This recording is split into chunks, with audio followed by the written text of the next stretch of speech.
Hello everyone and welcome back to my channel. We were looking at exception handling, and in this video we are going to see the complete construct of how we actually handle exceptions in Python. We are going to see the try, except, else and finally blocks. Right now, till now we have only seen how try and except work, but yes, there are two more clauses or two more keywords that are actually attached in exception handling, which are else and finally. So let us see the syntax first, and then we are going to actually program, the complete exception handling construct. So the syntax is something like this. We have seen up till try and except. So try actually tries to run a critical code, which is actually error prone or which can have exception. And the except block runs if there is an error. That means if try fails, right? So if there is an exception, then we actually accept that exception and we run the except block, right? That is how we actually handle the exceptions, through except block. But there are two more blocks with us, which is the else block, which is the exact opposite of the except, right? Now, the except block actually runs when try fails, right? But the else block run when the try is successful.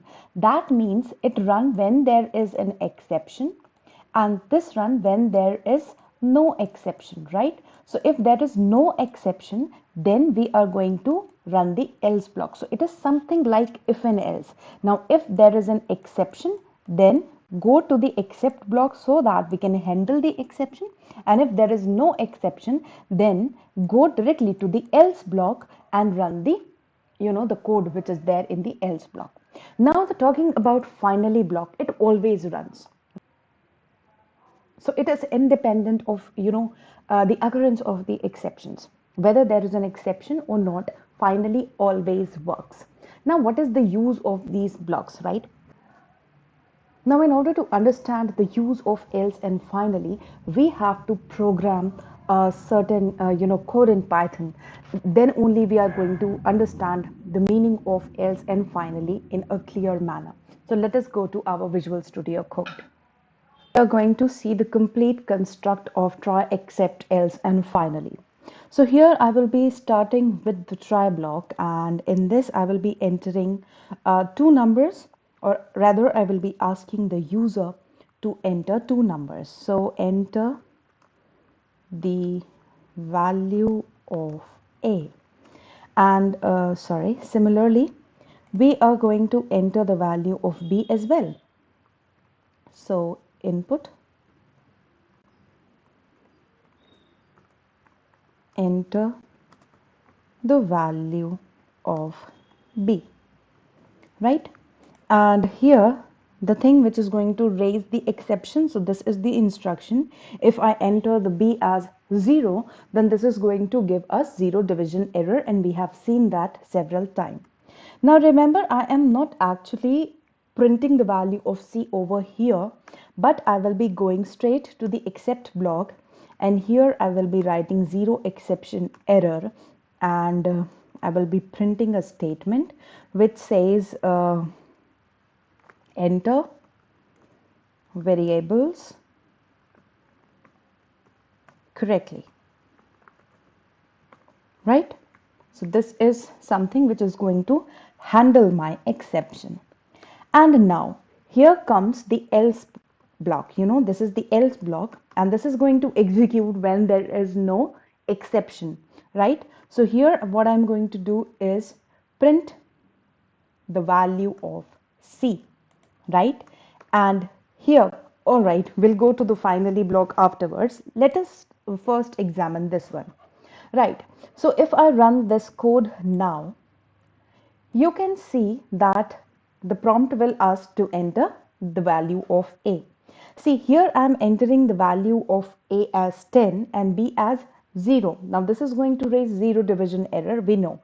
And let us just see, oops, my bad. So if I run this code now, I'm going to do 10, and here I'm going to enter B, and which is going to raise 0 division error, right? And if I do enter and it says enter the variable correctly, very fine.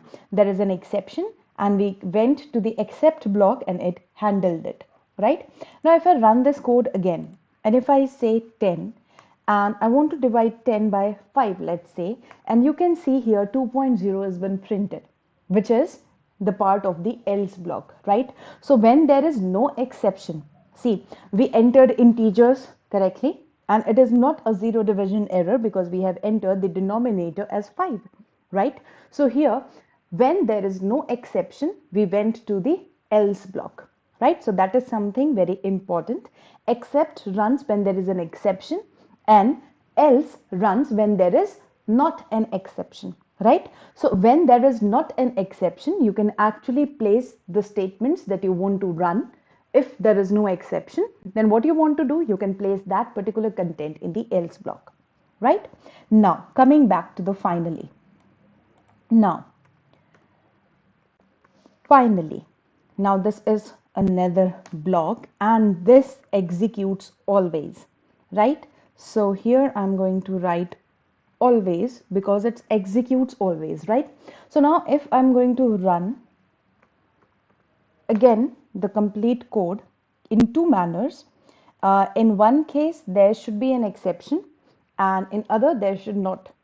So first, here enter the value of a. So I'm entering the value of a as 10, and here I'm again entering as 5. No exception, else should execute along with finally, right? So you can see when there was no exception, the finally block get executed and always is printed on your screens, right? Now I will be rerunning this code, and here I will be raising an exception, and I will be entering 0 over here, right? And if I enter, you can see that the except block actually handled the exception.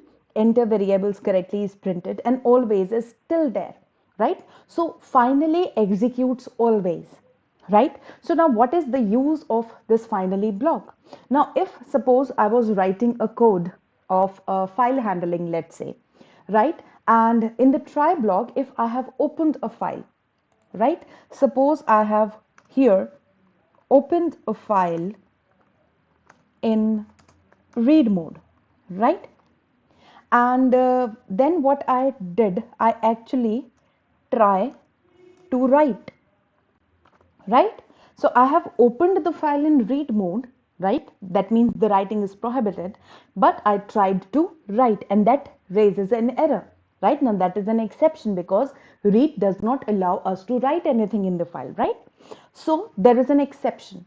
Please open the file in write mode, right? So that exception was handled. But the case is the file was still opened, right? So that should not be the case, because then the number of, the limit of opened files, will get exceeded if you leave, files open as it is. So you have to close it. So whether you are able to read the file or write the file, you need to close it. So if I open a file in read mode, and I was unable to write it, right? So still I have to close the file, right? So there are some essential steps that are always needed to performed whether or not the exception occurs.